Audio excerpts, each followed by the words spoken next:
Hi everybody, I'm Mike Shields here at Cannes as part of my special video series sponsored by View Planner. I'm here with Josh Campo. He is the CEO of Razorfish. Hey Josh, how you doing? Doing great. Thanks, Mike, for Thanks for being here. So let's talk big picture Cannes themes, and then we're going to dive into some specifics on media.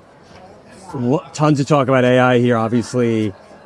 It's something you've been tracking. I know that trying to make sure that we're actually not talking about ridiculous things or hype or just using it as a buzzword. What do you think we're maybe not talking about enough, or what is exciting you? What is making you nervous about what we're discussing here? Yeah, I mean, I think the important thing on AI, as you know, we've been talking about for a while, is there's a lot of immediate and practical application. I think last year was definitely a big hype year for AI. A lot of people didn't actually know what they're talking about, possibly. Didn't know. And you had a lot of just kind of almost pie in the sky type thinking out there, which is fun. Yeah. I would say this year, we have not left the hype cycle, but we are certainly balancing it with a lot more practical discussion. I still think there's a lot of theoretical conversation. And I think where we would like to see more is, there's things you can do today with artificial intelligence and specifically with Gen AI that maybe are not as fun to talk about and not as big as, theorizing about an AI agency, but there are very real applications we want to bring to clients and also really bring internally to our teams. Do you think it's not moving as fast as people would maybe like because it's scary? Is it hard to use? Does it require so much change that people don't know where to get started?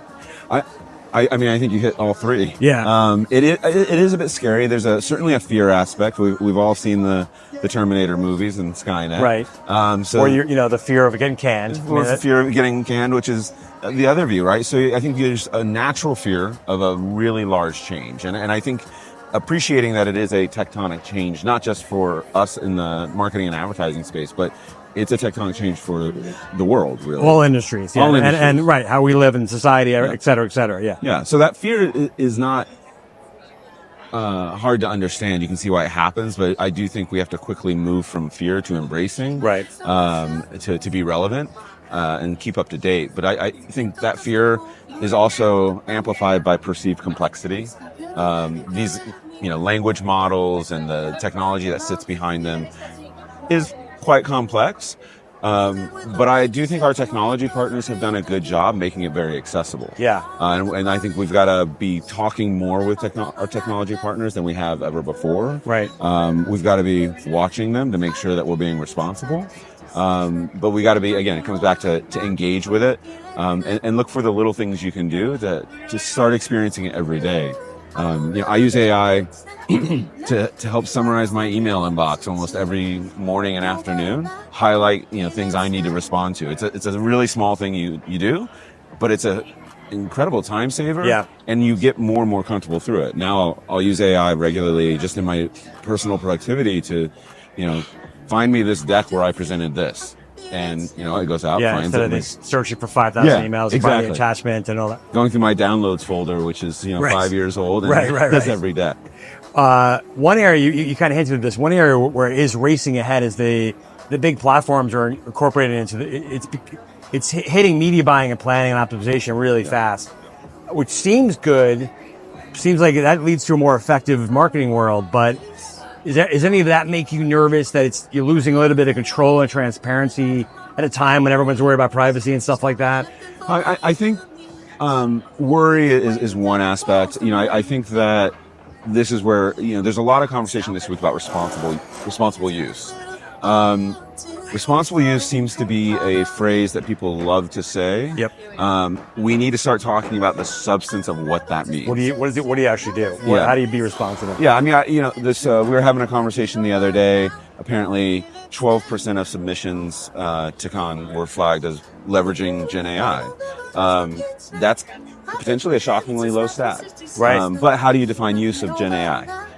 Yeah, and does that necessarily mean it's nefarious or just helping someone trying to simplify things? helpful in getting to insights that informed a brief, which is a phenomenal application of Gen AI when you're looking at large quantities of data, or did it create all your assets for you, right? So like responsible use to me is one of these things that will help us feel better about the automation, some of the feelings of black box or lack of transparency, and where is consumer data going as much as our proprietary brand data. If we can start defining frameworks and guidelines around what responsible use means, it'll become a much more real world term for people to be throwing about as what they do. All right, let's shift gears a little bit more near term. One thing you definitely notice here at Canada is a bigger presence from creators than probably ever. I wonder if are you still seeing a big divide? There's a generational shift happening with the way people entertain themselves. It's already happened with YouTube and TikTok playing such a central role for young people and creators especially. Are brands where they need to be in understanding that versus still being sort of TV centric? I almost wonder if TV's growth is like got them off the hook a little bit and trying to move in their strategies, or does that make sense? I mean, it makes perfect sense. I think that brands are, as always, on a journey.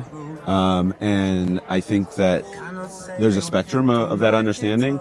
I think with a lot of the brands we talk to today, they absolutely understand the creator followings that are out there, the creator economy that exists around that, the need to be in YouTube and in TikTok spaces, especially when you get to Gen Z and the upcoming Gen Alphas. So I think they understand that. I think there's a little bit of like, how do we bridge that understanding to action? Yeah. Right. And I think how do you form Are you set up to act in a way that how do you behave in a way that is authentic, honors your brand, is brand safe, is quick enough or with enough speed to be relevant? Yeah. A lot of organizations are not set up to move that way. Yeah. And I think that's where we're in a little bit of a gap period of like, we know what we need to be doing. But we're built for this different era, this TV centric era. What you hinted at this. Most of this conversation when it comes to creators is about Gen Z, but you've been studying Gen Alpha. Yes. What do we need to know about these scary people that are coming? Yeah, I mean, I think first it's important to understand when we release our studies on Gen Alpha and we're researching them. For us, it's about preparedness, right? The oldest set is about 4 years from being 18, having very independent purchasing power. Today, they certainly have a massive influence on adult purchasing power. Yeah. And I think what we're seeing in that is like they are much more Gen Z than Gen Z. Okay. They have twice the number of devices that are within their reach by 10 years old. An early age. They consume content in channels like TikTok and YouTube.